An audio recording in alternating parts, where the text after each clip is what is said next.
Drake Barga thought Rocco was tracking a wounded animal until the German shepherd refused to leave the snowbank, his combat-trained body locked in alert position. What they found half-buried in the blizzard wasn't wildlife. It was a blind, elderly woman barely breathing, miles from civilization. Drake had no idea that pulling her from that snow would make him the target of one of America's wealthiest families. The wind screamed through the Montana pines like a living thing. Drake Barga stood on his cabin porch, thick beard catching snowflakes, his red and black buffalo plaid flannel jacket barely keeping out the cold that had settled into his bones 3 years ago, the day his daughter died. He was 48 years old. He felt ancient. "Come on, Rock," he called to the German shepherd sitting alert in the passenger seat of his vintage turquoise pickup. "One last check before this storm buries us for a week."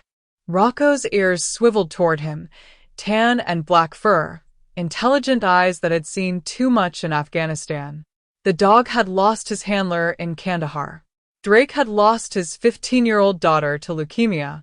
They'd found each other at a veterans shelter 2 years ago, two broken souls who understood that some wounds never close. They just learned to breathe around them. Drake's cabin sat 12 miles from the nearest paved road, accessible only by a rutted track that became impassable in heavy snow. He liked it that way. Out here, there was nothing to fail at, nothing to protect, nothing to lose. Inside, his daughter's room remained untouched, her books, her art supplies, her graduation dress she'd never wear. He couldn't bring himself to pack it away. Some men build shrines in their hearts. Drake had built his in that small bedroom with a window facing east. The truck's engine rumbled to life, diesel smoke curling into the frigid air. The temperature was dropping fast, single digits, heading for 0. The kind of cold that kills if you're not prepared. Drake knew cold. He knew survival. Army medic training didn't leave you, even when you desperately wanted to forget. They drove slowly along the embankment road, Drake's eyes scanning for downed trees, Rocco's nose pressed to the cracked window. The snow was coming down in sheets now, visibility dropping to almost nothing. Then Rocco went rigid. Every hair on the dog's back stood up.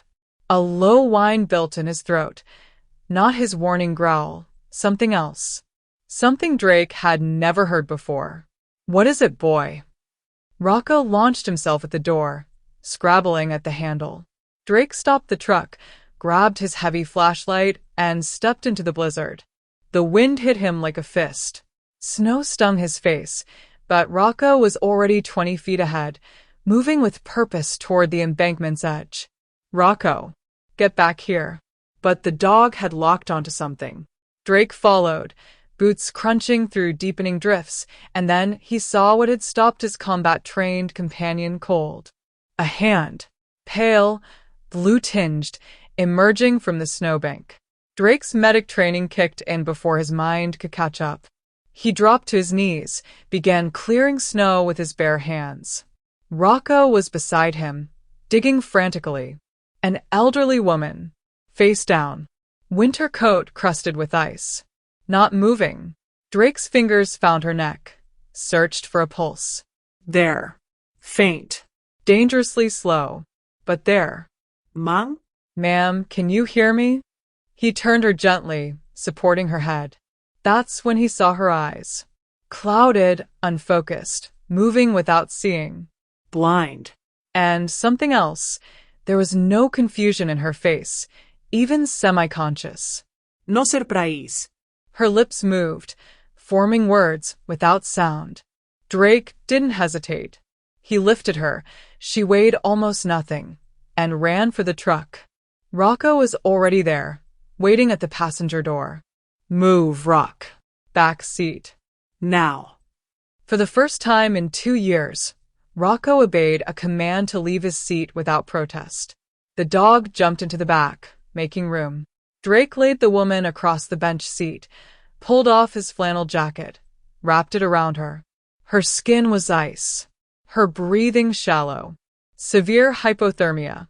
She had maybe 30 minutes. Maybe less. He floored it, the old Ford sliding on the icy road but holding. The cabin was 6 miles away.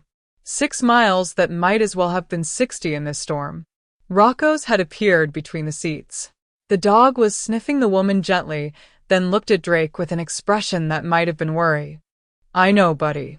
I know." Drake's hands were white-knuckled on the steering wheel. His daughter's face flashed in his mind. Emily in the hospital bed, machines beeping, him helpless despite all his medical training. Not again. Please, God, not again. The cabin appeared through the snow like a ghost. Drake didn't bother parking properly, just skidded to a stop, killed the engine, lifted the woman in his arms. She stirred slightly, her blind eyes moving beneath closed lids. "You're safe," Drake said, though he wasn't sure she could hear. "You're safe now." Inside, he moved with military efficiency. Laid her on the couch near the wood stove. Checked vitals. Pulse 60. Breathing shallow. Core temperature. He didn't need a thermometer to know it was dangerously low. Rocco stood guard beside the couch. Not his usual aggressive protection stance, but something gentler. Watchful. Present. Drake stripped away the wet outer layers, wrapped her in dry blankets, began the slow process of warming. Too fast could shock her system. Too slow, and she'd die anyway. Her hands were the worst, potential frostbite on 3 fingers. But miraculously, no blackening yet. She hadn't been out there long. Maybe 2 hours. Maybe less. As he worked, checking, monitoring, warming, Drake's mind spun. Who was she? How did a blind elderly woman end up collapsed in the snow miles from anywhere during a blizzard? Where had she come from? There were no houses for miles. No facilities. Nothing. It didn't make sense. But sense could wait. Survival couldn't. At 11:47 p.m., nearly 3 hours after they'd found her, the woman's eyes fluttered open. They moved without seeing, searching for something, sound, maybe, or warmth. "You're in my cabin," Drake said softly. "You're safe. You were in the snow. Hypothermia. Do you understand?" Her lips moved. Dry, cracked. He brought water to her mouth, let her sip. "Thank you," she whispered. Then, "The dog? Rocco. He's here. He found you." Her hand moved, searching. Rocco stepped forward, placed his head under her palm. Her fingers closed gently in his fur. "Good boy," she murmured. "Such a good boy." And then she slept, her breathing finally steady, color slowly returning to her face. Drake sat back, exhausted, his own hands shaking now that the crisis had passed. Rocco looked at him, then back at the woman, then at Drake again. "I know," Drake said quietly. "I know, Rock. We saved her." But in the back of his mind, a question formed that wouldn't leave. What was she running from that was worse than freezing to death in a blizzard? The first 72 hours passed in a blur of careful medical monitoring. Drake barely slept, checking her vitals every 2 hours, managing pain medications he kept for himself, watching for signs of pneumonia or delayed shock. The storm raged outside for 2 days straight, dumping 4 feet of snow. They weren't going anywhere. Even if they'd wanted to, the road was completely impassable. Drake was grateful for that. It gave him time. Time to figure out what to do with a blind, elderly woman who shouldn't have survived but did. Her name, she told him on the second day, was Barbara. Just Barbara. She was vague about everything else. "I was walking," she said, her blind eyes directed toward the sound of his voice. "I must have gotten lost." Drake didn't push. He'd seen enough trauma in his life to know when someone was holding pieces of themselves together with silence. But he didn't believe her. Walking? In a blizzard? Miles from anywhere? Blind? His working theory. Some care facility had lost track of her. Maybe early dementia. Maybe she'd wandered off during a transport. Someone would come looking eventually. Until then, he'd keep her alive. What surprised him was how quickly routine established itself. Drake woke at 0600 out of military habit. Made coffee. stoked the wood stove, checked Barbara's vitals, made breakfast, read the weather reports on his ham radio. Barbara would wake around 0700, always knowing somehow what time it was. She'd sit up carefully. Those first days her movements were stiff, painful, and wait for Drake to guide her. "Where's Rocco?" was always her first question. And Rocco was always there. The dog who had barely let Drake touch him for the first 6 months they'd lived together had claimed Barbara completely. He slept on the floor beside the couch, his head on his paws, watching her. When she moved, he moved. When she called, he came. It was unprecedented. Drake had never seen the dog this calm. "Describe it to me," Barbara said on the third day. "The cabin." The view. "Everything." So Drake described it. The ponderosa pines heavy with snow. The mountains rising in the distance like teeth.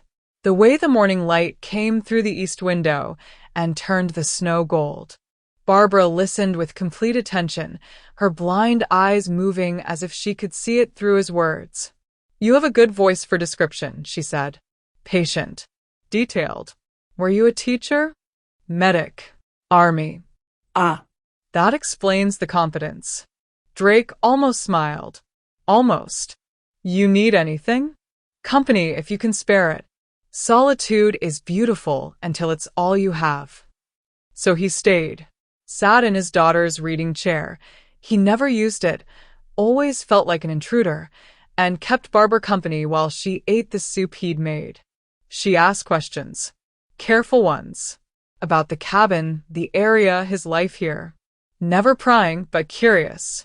Drake found himself answering, telling her about the isolation he'd chosen, the peace of being somewhere that demanded nothing from him.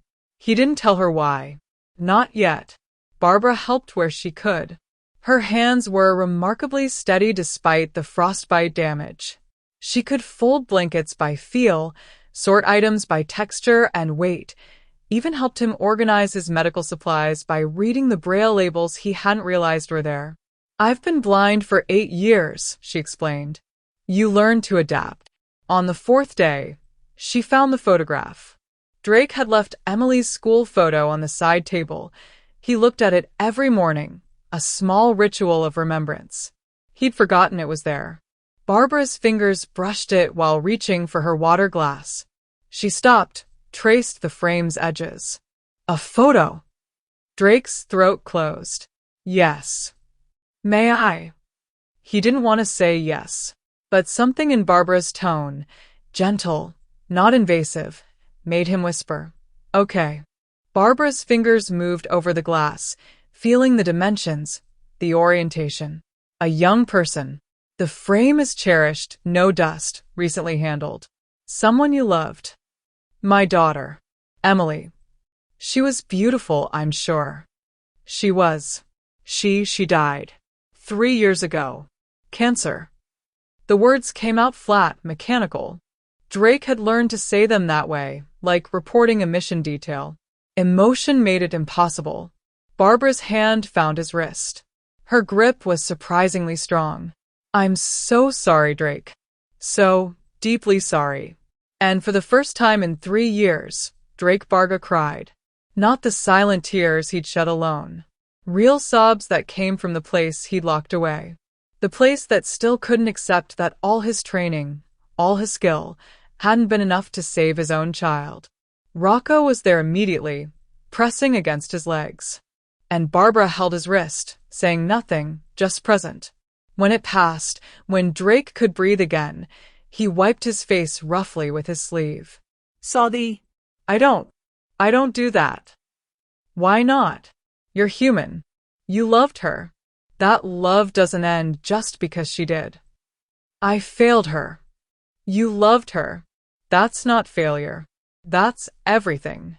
Drake looked at this blind woman on his couch, this stranger, who somehow understood. "Thank you," he said. Barbara smiled, and it transformed her face. Years fell away, revealing someone who had once been formidable, maybe even fierce. "Thank you for saving my life, Drake, and for letting me be here while you saved your own." That night, Drake slept for the first time without nightmares.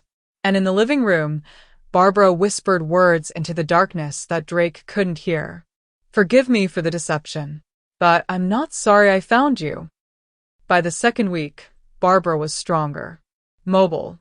She used Drake's walls to navigate, her fingers trailing along the rough wood, mapping the space in her mind. She insisted on helping. "I've been a burden long enough," she said firmly when Drake tried to make her rest. So he let her, gave her simple tasks that became more complex as she proved her capability. Sorting, organizing, even helping with meal prep. She could chop vegetables by feel once Drake set up a system. What shocked him was how natural it felt. Having another presence in the cabin. Someone to cook for. Someone who asked how his day had been, even though they'd been in the same space the entire time. Rocco was thriving. The dog had always been hypervigilant, constantly alert for threats, unable to fully relax. But with Barbara there, something in him eased. He played with his rope toy, the one that had sat untouched for 2 years, bringing it to Barbara, letting her throw it, badly, uncoordinated, making Rocco work for the retrieve. The sound of the dog's tags jingling as he ran, Barbara's laughter, the crackle of the fire. These became the soundtrack of the cabin. Drake found himself describing things without being asked. Rocco just face-planted in the snow chasing a squirrel. The sunset's making the mountains look like they're on fire. "You've got flour on your nose." Barbara smiled at each description, filing them away like treasures. They talked about everything and nothing.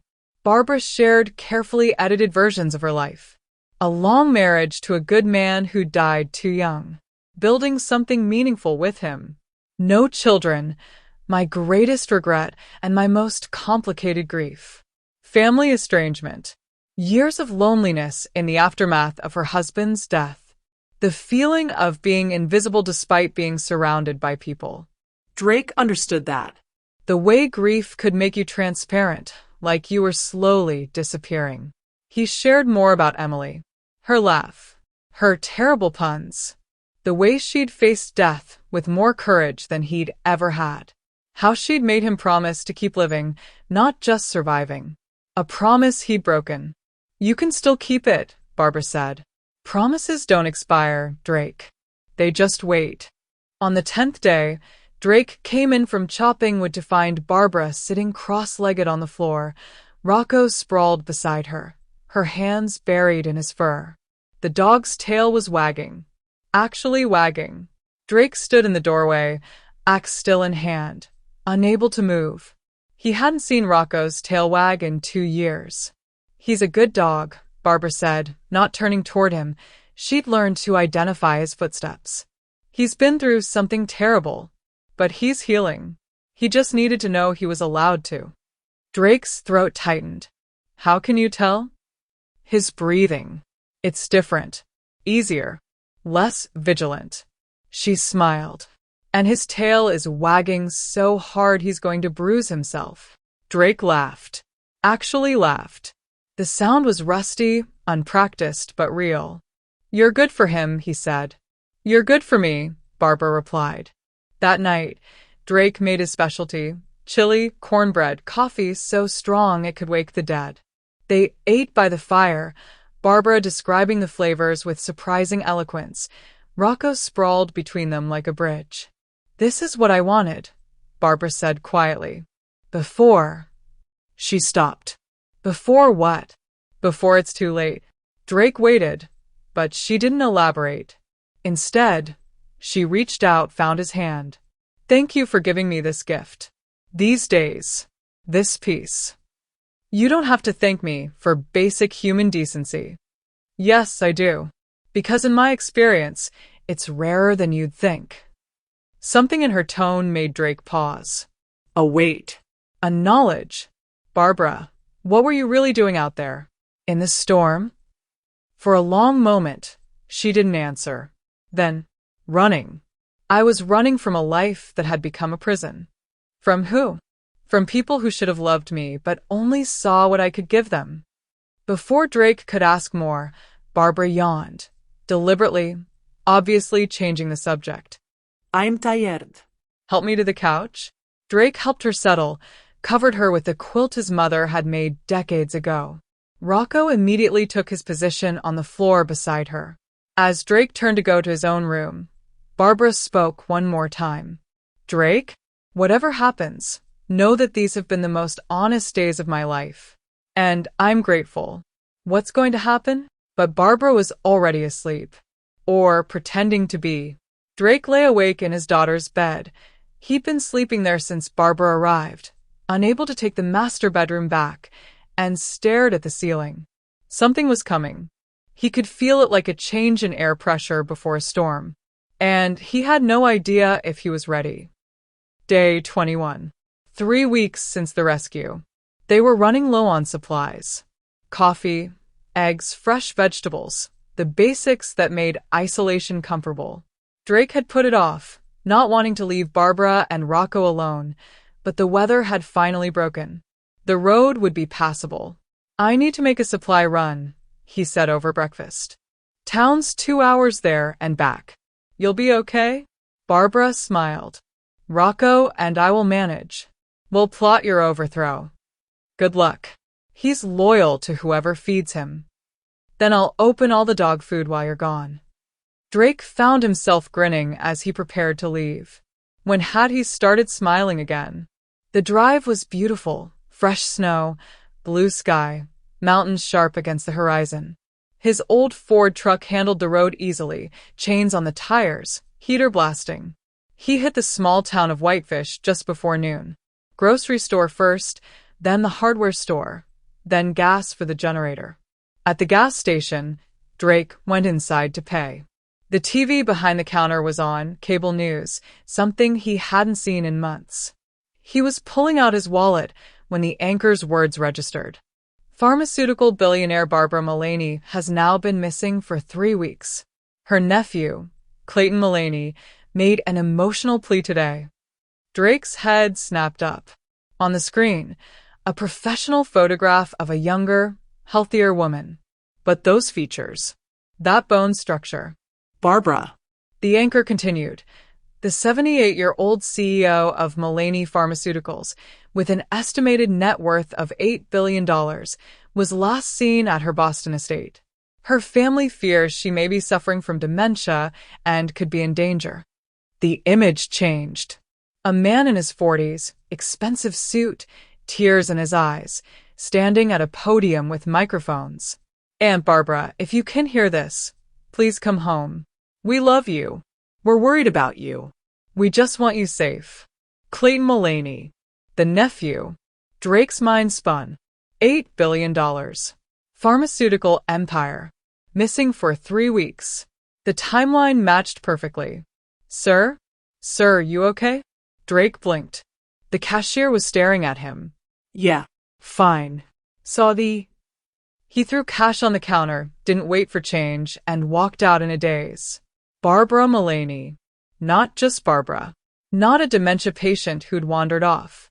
A billionaire running from something. The drive back took forever.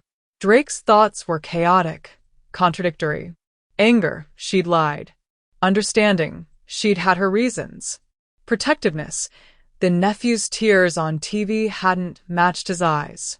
Fear, what had he gotten himself into? He pulled up to the cabin just after 2 p.m. Sat in the truck for a full minute, trying to figure out what to say. Inside, Barbara was at the table, Rocco at her feet. She turned her blind eyes toward the door as it opened, and Drake saw her shoulders tense. She knew. Somehow, she knew. You saw the news, Barbara said. Not a question. Drake set down the groceries slowly. Barbara Mullaney. $8 billion. Mullaney Pharmaceuticals. Yes. Your nephew thinks you have dementia. Says you're in danger. My nephew is the danger. Drake pulled out a chair, sat across from her. Rocco's head swiveled between them, sensing tension. Tell me the truth. All of it. Barbara's hands trembled slightly, but her voice was steady. My name is Barbara Mullaney. I'm 78 years old. I founded Mullaney Pharmaceuticals 40 years ago with my late husband. We had no children. When he died, I ran the company alone. I was good at it. She paused, gathering strength. Clayton is my brother's son. My only living relative. I made him CFO 10 years ago. It was a mistake. Why? Because he doesn't see me as a person, Drake. He sees me as a bank account with a heartbeat. For years, he's been positioning himself to take over. Isolating me. Controlling who I see. Making me seem incompetent. Drake's jaw tightened. He'd seen this before. Elder abuse disguised as care. The blindness helped his narrative. Barbara continued bitterly. Poor Barbara. Can't manage alone. Needs guidance. Needs protection. She laughed without humor. I'm blind, not incompetent. There's a difference. The news said you might have dementia. Clayton's been building that case for 2 years. Bringing in doctors, documenting every small mistake, every forgotten detail, making me doubt myself. Her voice hardened. But I had myself evaluated independently. Secretly. I'm completely sound. Just old and blind. So why run? Barbara was quiet for a long moment. When she spoke, her voice was barely a whisper. Because I'm dying, Drake. Pancreatic cancer. I have maybe 6 months. I declined aggressive treatment. The words hit him like a physical blow. I won't spend my last months in some facility with Clayton and his lawyers hovering, waiting for me to die so they can fight over the corpse of my company. I won't die in a hospital bed surrounded by strangers who call me sweetie while they check the clock. She turned her blind eyes toward him with eerie accuracy. I wanted to die with dignity. In peace. On my own terms. So I walked out of my estate one morning and kept walking. I found my way to a bus station, then another, moving randomly. No plan. Just away. And the blizzard? I was in a motel in Kalispell. Paid cash. I was going to stay there until... She didn't finish. But I felt so trapped. For walls. Strangers on the other side.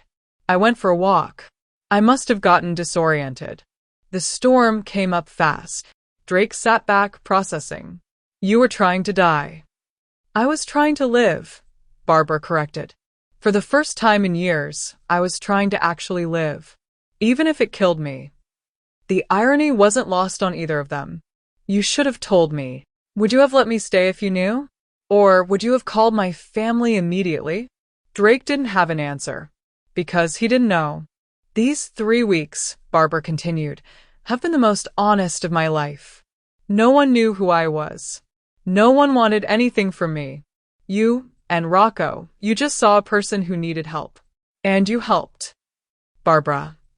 I'm not sorry I lied, Drake. I'm only sorry I had to. She reached across the table, found his hand. But I need you to know something. When they come, and they will come, I won't blame you for sending me away. You didn't sign up for this. Drake looked at her. This fierce, fragile woman who'd walked into a blizzard seeking freedom. He thought about Emily. About her last months. About how the hospital had stolen her dignity, along with her health. About how he'd promised her he'd keep living. You're not going anywhere, he said. Barbara's blind eyes filled with tears. Drake. I said you're not going anywhere. You want to spend your last months in peace? Fine. You stay here. With us. They'll come looking. Clayton won't stop. Let him come. This is my property. You're here of your own free will. You're competent. They can't make you leave. You don't understand what you're up against. Clayton has resources. Lawyers. Money. I don't care about money, Drake said flatly. And I've faced worse than lawyers. For the first time since Drake had met her, Barbara Mullaney smiled with her whole heart. You're a good man, Drake Barga. I'm a stubborn man. There's a difference. That night, over dinner, Barbara told him everything. The empire she'd built. The medical breakthroughs her company had funded. The way grief over her childlessness had made her vulnerable to Clayton's manipulation. And the evidence she'd been collecting. Recordings. Documents. Proof of his schemes. "I'm not helpless," she said. "I'm old and blind and dying. But I'm not helpless." Drake believed her. And when Rocco put his head in Barbara's lap, tail wagging, Drake knew the dog did too. Whatever was coming, they'd face it together. The convoy arrived on day 23. Drake was splitting wood behind the cabin when Rocco's bark changed. Not his normal alert. Something else. Aggressive. Dangerous. Drake dropped the axe and ran. 4 black SUVs were coming up the road, their engines growling, churning through the snow with expensive all-weather tires. They parked in a semicircle, blocking any exit. Drake's hand went to the Glock on his hip, concealed carry, always, even on his own property. Old habits. Barbara was already at the door, hand on Rocco's collar. The dog was vibrating with tension, lips pulled back in a snarl. "How many vehicles?" she asked calmly. 4. Then he brought the full team. "Drake, don't do anything stupid." Define stupid. The SUV doors opened. Men in suits emerged. Security personnel. Drake recognized the type immediately. Ex-military, professional, not particularly gentle. And from the center vehicle, a man in his mid-40s, expensive cashmere overcoat, perfect hair, corporate polish. Clayton Mullaney looked exactly like his news conference. Concerned, compassionate, completely in control. Drake hated him on sight. "You must be Drake Barga," Clayton called, approaching with his hands visible, non-threatening, open body language. I am Clayton Mullaney. Barbara's nephew. "I know who you are." "Then you know how worried we've been." "Thank God she's safe." When we got the tip about a woman matching her description at the Kalispell Motel, he shook his head, emotional. "I can't thank you enough for taking care of her." "I'm not going with you, Clayton," Barbara called from the doorway. Clayton's mask slipped. Just for a second. Annoyance flickered across his features before the concerned nephew returned. "Aunt Barbara, please. You're not well. You need proper care." "I'm perfectly well. And I'm staying here." Clayton's eyes shifted to Drake, reassessing. The concerned relative faded, replaced by something colder. "Sir, I don't know what my aunt has told you, but she's not capable of making sound decisions. She has advancing dementia." "I do not," Barbara started. "And she's vulnerable to manipulation." "Now, I don't know what arrangement you've made, but—" "There's no arrangement," Drake said quietly. "She's a guest. She's staying of her own free will. She's incompetent. She's standing right there. Ask her." Clayton's jaw tightened. He turned to Barbara. "Aunt Barbara, these people are strangers. I'm your family. Please come home. Let us take care of you properly." "You mean let you lock me away properly?" Barbara said. Her voice was steel. "The answer is no." One of the security personnel stepped forward. Big guy, 6'4", 250 pounds. He moved toward the porch. Rocco exploded. The dog launched himself forward, Drake barely catching his collar. 80 pounds of furious German shepherd, teeth bared, every military protection instinct activated. The security guard froze. "Control your animal," Clayton snapped. "He's controlled. He just doesn't like people threatening his family." "I'm not threatening." Clayton stopped, recalculated. "Look, we can do this the easy way or the hard way. I have medical professionals standing by. We can have her evaluated right now, establish her incompetence." "I'll take that evaluation," Barbara said. Right now. "Any test you want. And I have legal documents being filed as we speak for emergency guardianship. This property isn't a licensed care facility. You're not a medical professional. You're keeping a vulnerable woman in dangerous conditions." "The only danger I'm in is from you," Barbara said. Clayton's veneer cracked completely. "You senile old fool. You're going to die out here, and this nobody is going to rob you blind." "Mr. Mullaney," a new voice interrupted. "That's enough. A local sheriff's cruiser was pulling up, lights flashing. Sheriff Martinez. Drake knew him slightly from town runs. Clayton composed himself instantly. Sheriff. Thank God you're here. This man is holding my aunt against her will. That's not what I heard, Martinez said mildly. He was in his 50s, calm, no nonsense. I heard there was a disturbance. Ma'am, are you being held against your will? No, Sheriff, Barbara said clearly. I'm exactly where I want to be.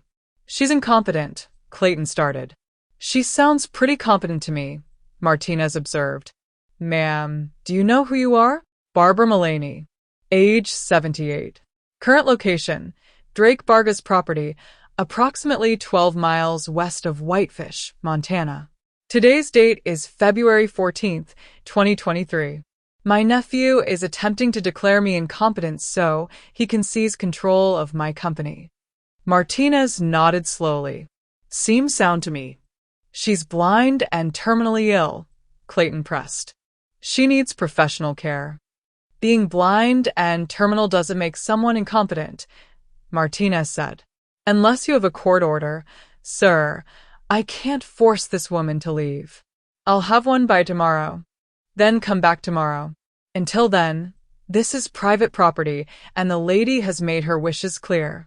Clayton stared at Barbara with pure hatred. You're making a mistake, Aunt Barbara. The only mistake I made was trusting you. He turned to Drake. And you think you're helping her? You're going to regret this. My lawyers will bury you. D'exploitation. Possible kidnapping. Financial manipulation. I will destroy you. Drake stepped forward. Military posture. Quiet voice. Get off my property. For a moment, it looked like Clayton might escalate. But Martinez was there, hand resting casually on his sidearm. You heard the man, Mr. Mullaney. Clayton climbed back into his SUV. Before closing the door, he called out, 48 hours, Aunt Barbara. Then I come back with federal court orders. And then we'll see who's competent. The convoy left, engines roaring, kicking up snow. Martinez stayed behind. He looked at Drake, at Barbara, at Rocco, still vibrating with tension. You folks want to tell me what's really going on here? So they did. All of it. When they finished, Martinez whistled low. $8 billion.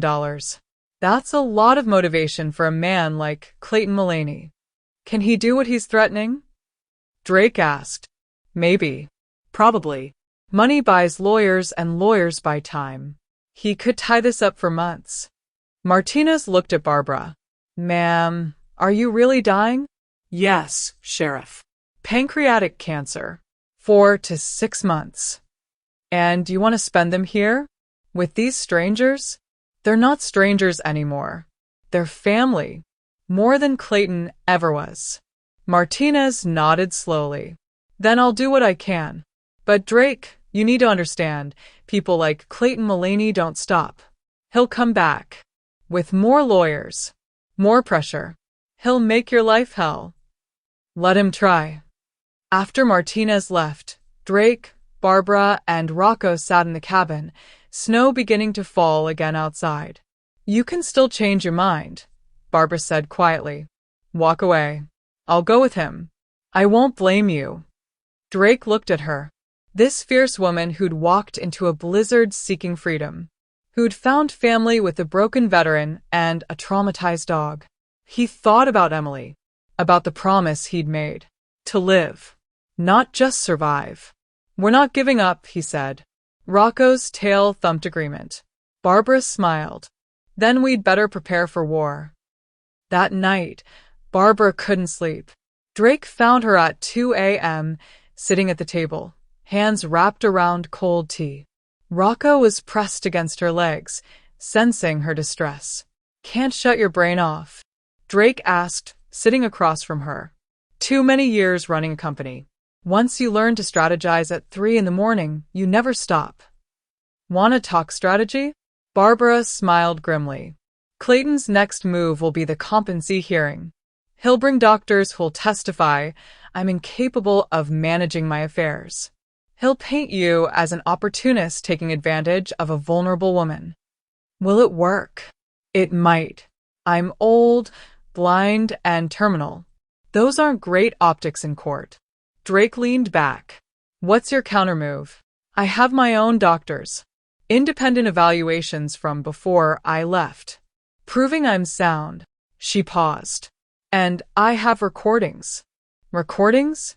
Clayton isn't subtle when he thinks I can't see him. For 2 years, I've been documenting everything. His threats. His schemes. His plans to declare me incompetent. Her smile turned sharp. Blind doesn't mean deaf, Drake. Why didn't you use them before? Because I was tired. And broken. And part of me believed his lies about my incompetence. She reached across the table, found Drake's hand. But these 3 weeks, you and Rocco, you reminded me who I am. What I built. What I'm still capable of. Drake squeezed her hand. What do you need? My lawyers. My real lawyers, not the ones Clayton installed. They're in Boston. I can call them tomorrow. Do it now. It's 2 a.m. They work for a billionaire. They're awake. Barbara laughed. I like how you think. She made the call on Drake's satellite phone. Her lead attorney, a woman named Patricia Chun, answered on the second ring. Barbara?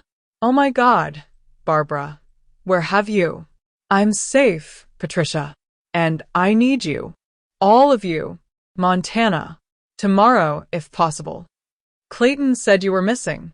Possibly kidnapped. Clayton is trying to steal my company. I need the documentation we discussed. The contingency plan.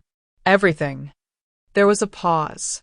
Then, I'll be on the first flight. After the call, Barbara sat back, exhausted but energized. The competency evaluation will be the key, she said. If Clayton's doctors find me incompetent, nothing else matters. Then we make sure you pass, Drake said. It's not that simple. These aren't objective evaluations, Drake. They're performances. Clayton will find doctors who'll say whatever he pays them to say. So, we get our own doctors. Independent. Neutral. That takes time we don't have. Drake thought. Military problem solving. What if we turn it around? Make Clayton prove you're incompetent instead of you proving you're not. Barbara tilted her head. Go on. You're a billionaire pharmaceutical CEO. You built an empire. You made decisions affecting millions of lives. Make them see that. Your competence isn't theoretical, it's proven. Clayton will say I've declined since then. Have you? Barbara considered. No. I'm dying, not stupid. Then show them. Right now. Today. Before they arrive with their court orders. How? Drake grinned. You're about to make some business decisions. Over the next 36 hours, Barbara Mullaney ran her empire from Drake's cabin. Using his satellite internet and phone, she conducted board meetings, made personnel decisions, authorized drug trials, restructured divisions. Drake watched in awe as the frail blind woman at his table became the titan who'd built Mullaney Pharmaceuticals. She was sharp, decisive, brilliant, and she documented everything. Patricia Chun arrived on the second day with a full legal team. She was 50, Korean American, dressed in a power suit that looked absurd in Drake's rustic cabin. She took one look at Barbara and started crying. I thought you were dead, Patricia said. Clayton said. Clayton says many things, Barbara replied. Most of them lies. The legal team spread out. Laptops, documents, recording equipment. They interviewed Barbara for hours, documented her mental state, recorded her business decisions of the past 48 hours. And then Patricia dropped the bomb. Barbara, I need you to consider something.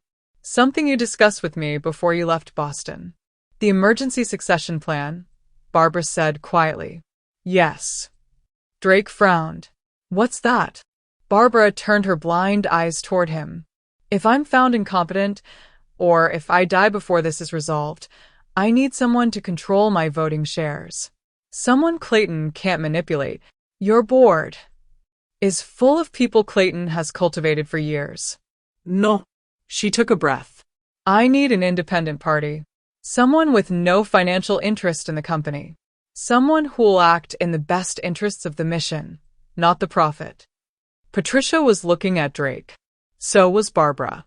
No, Drake said immediately. No way. I don't know anything about running a pharmaceutical company.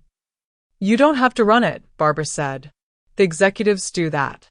You just need to hold the controlling shares. Vote on major decisions. Protect the company's integrity. I'm not qualified. You're exactly qualified, Barbara said firmly. You're honest. You can't be bought. And you understand what it means to make life or death decisions. Barbara. Drake, I'm dying. One way or another, this company goes to someone. It can go to Clayton, who'll gut it for profit. Or it can go to someone I trust. Someone who'll honor what my husband and I built. There has to be someone else. A foundation. A trust. All of which Clayton can challenge and delay for years. No. Barbara's voice was steel. I'm naming you my healthcare proxy and primary heir. Not because you saved my life, though you did, but because in 3 weeks, you've shown me more integrity than my own family showed in 20 years. Drake looked at Rocco. The dog was watching him with those intelligent eyes. Live, Emily's voice whispered in his memory. Promise me you'll live. Okay, Drake said quietly. Okay, I'll do it. Patricia had the papers ready within an hour. Barbara signed them, her signature still strong and clear despite her blindness. Patricia notarized everything. And just like that, Drake Barga became the heir to an $8 billion empire. Don't worry, Barbara said, hearing his panic and his breathing. You won't be alone. Patricia and the team will guide you. Think of yourself as a moral compass more than a CEO. A very rich moral compass, Patricia added dryly. That night, Drake stepped outside, needing air. The stars were brilliant, the mountains dark silhouettes. Rocco followed him, as always. I don't know what I'm doing, Rock, Drake said quietly. The dog leaned against his leg, warm and solid. But I think Emily would be proud. We're helping someone. Protecting someone. That's what we do, right? Protect our pack. Rocco's tail wagged slowly. Inside, Barbara and Patricia were planning the legal defense. Tomorrow, Clayton would return, with court orders and doctors, and all the weight of his resources. But tomorrow, they'd be ready. Drake Barga had failed to save his daughter. But he'd be damned if he'd fail Barbara Mullaney. Clayton Mullaney returned exactly 48 hours later. This time the convoy was 6 vehicles. More lawyers. More security. A psychiatrist. A notary. And the local news crew he'd somehow convinced to cover the story. Drake watched them approach, feeling Rocco tense beside him. They brought cameras, he said. Behind him, Barbara sat in the wheelchair Patricia had brought. She didn't need it, could walk fine, but Patricia had been strategic. Let them see you as you are. Visibly disabled. It makes their case look cruel. Ready? Patricia asked. Barbara smiled. I've been preparing for this fight for 2 years. I'm ready. Clayton emerged from his SUV like a general preparing for battle. Designer suit, perfect hair, cameras rolling. Aunt Barbara, he called, voice carrying. I've brought Dr. Reeves. He's a specialist in geriatric psychiatry. Court appointed. He just wants to conduct a simple evaluation. I've already been evaluated, Barbara called back, by 3 independent psychiatrists. Would you like to see the results? Clayton's smile faltered. Those wouldn't be valid. They're dated yesterday. Conducted by board-certified specialists with no financial interest in the outcome. All 3 concluded I'm fully competent. Barbara's voice was sharp, clear, commanding. Unlike your Dr. Reeves, who I happen to know sits on the board of 3 companies your hedge fund invested in. Dr. Reeves shifted uncomfortably. Aunt Barbara, you're being paranoid. Am I? Patricia, the recordings, please. Patricia held up a small device. Hit play. Clayton's voice, tinny but clear. I don't care if she's competent or not. Find me doctors who'll say she's not. I want her declared incompetent before she figures out what I'm doing. Clayton went pale. That's taken out of context. Context. Barbara laughed. There's 20 hours of recordings, Clayton. You threatening me. Isolating me. Planning to seize my company. Shall I play more? The cameras were recording everything. You have no right. I have every right. They're my recordings. From my home. Documenting your abuse. Sheriff Martinez had arrived, standing off to the side, watching. Sir, one of the lawyers called to Clayton. We should discuss. But Clayton was done pretending. You senile bitch. You think you can fight me? I have a court order for an emergency psychiatric evaluation, which I'll comply with happily, Barbara said. Dr. Reeves can evaluate me right here. Right now. In front of everyone. Dr. Reeves cleared his throat. Ms. Mullaney, perhaps we could do this privately. No. Public. Transparent. Unless you have something to hide. For the next 20 minutes, Dr. Reeves conducted a basic cognitive evaluation. Memory, reasoning, judgment. Barbara answered every question perfectly. Recited board members' names. Described complex pharmaceutical processes. Discussed recent business decisions with specific data. She was brilliant, commanding, completely competent. Dr. Reeves looked increasingly uncomfortable. Finally, Ms. Mullaney appears to be cognitively intact. Clayton's face went red. She's blind and terminal, neither of which affects mental competence, Dr. Reeves said quietly. I can in good conscience declare her incompetent. Then you're fired. Sheriff, Patricia spoke up. I'd like to submit these documents to the court. Evidence of Mr. Clayton Mullaney's attempted elder abuse, financial manipulation, and conspiracy to declare a competent woman incompetent for financial gain. Martinez nodded slowly. I'll make sure the DA gets them. You can't do this, Clayton snarled. I'm her family. You're a vulture, Barbara said quietly. And I want nothing more to do with you. She turned her blind eyes toward the cameras. My name is Barbara Mullaney. I'm 78 years old, blind, and dying of cancer. I'm also the founder and CEO of Mullaney Pharmaceuticals. And I am completely sound of mind. She paused, letting that sink in. For the past 2 years, my nephew Clayton has systematically attempted to isolate me, control me, and ultimately declare me incompetent so he could seize control of my company. I have documented proof of his schemes. I've been evaluated by 3 independent psychiatrists who confirm my competence. And I have made my wishes clear. I choose to spend my remaining months here with people who care about me as a person, not as a bank account. The cameras recorded every word. Clayton, you're fired from the company effective immediately. Patricia will handle the paperwork. You'll receive the standard severance package, but your access to company resources ends today. You can't. I can. I'm the majority shareholder. And unlike you, I actually know how to run the company I built. Barbara turned to Patricia. The succession documents? Patricia handed her a folder. Barbara held it up. I've named Drake Barga as my healthcare proxy and primary heir. Upon my death, he'll inherit my controlling shares in Mullaney Pharmaceuticals, with instructions to maintain the company's medical mission and prevent it from being gutted for profit. Clayton's eyes went wide. You gave my inheritance to some random yokel? I gave my company's future to someone I trust. Something I should have done years ago. I'll fight this. I'll tie this up in court for years. Please do, Barbara said calmly. Because here's what happens every day you delay. $1 million from my personal fortune goes to medical research charities. Every single day. You can spend years fighting this in court, Clayton. But every day you fight, You lose $1 million of what you're fighting for.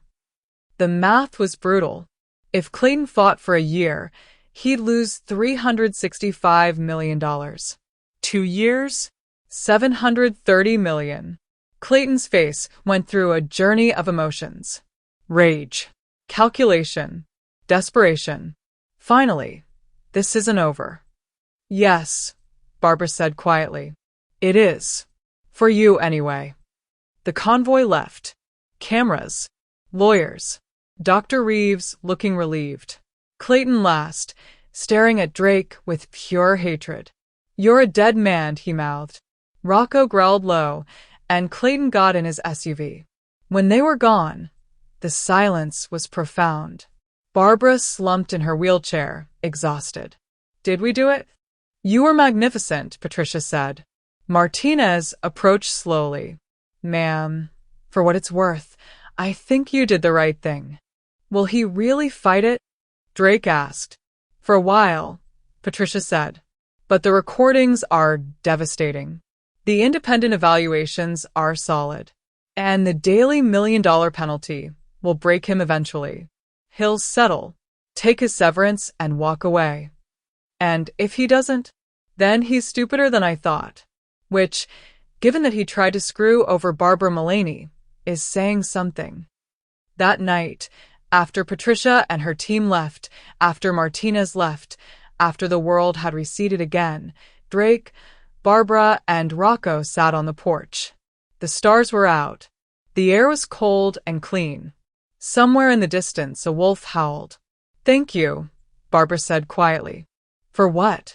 For not giving up on me. For fighting for me. For, her voice broke. For being family. Drake took her hand. Rocco put his head on her lap. We're all broken here, Drake said. All missing pieces of ourselves. But maybe that's okay. Maybe we can be broken together. And maybe that's enough. Barbara smiled through her tears. It's more than enough, Drake.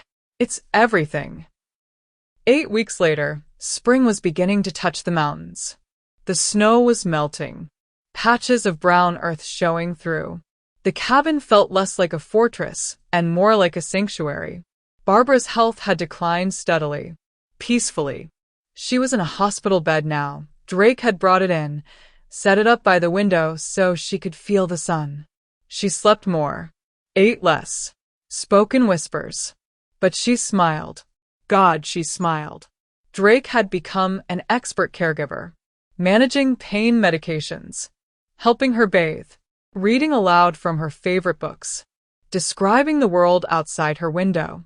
The aspens are budding, he said one morning. Won't be long before they're green. I won't see them green, Barbara said. Probably not. I'm okay with that. She found his hand. I've seen enough greens in my life. I'm ready. Rocco never left her side.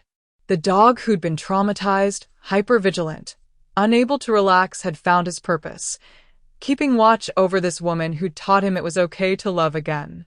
Sometimes Drake would find Rocco with his head on Barbara's bed, just breathing with her, keeping time with her fading heartbeat. Clayton had settled.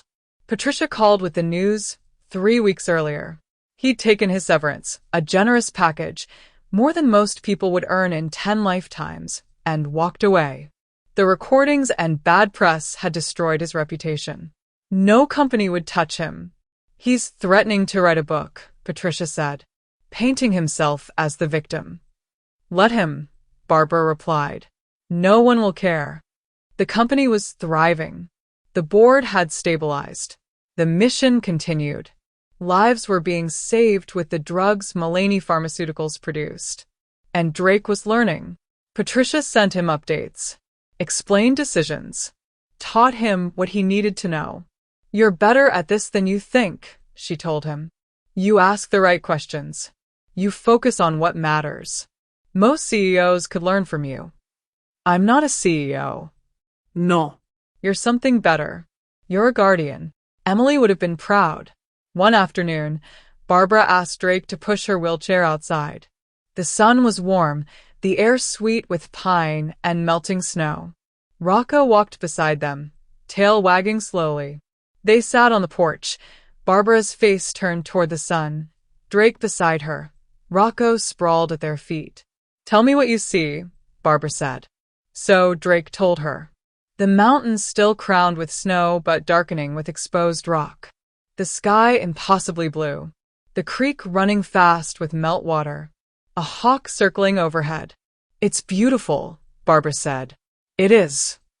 "Drake, I need to tell you something." "Okay." "When I walked into that blizzard, I was looking for a place to die. I was so tired. So done.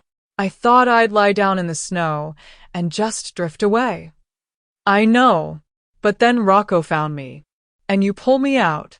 And you brought me here." She smiled. "I was so angry at first. I'd finally found the courage to end it, and you saved me." Drake's throat tightened.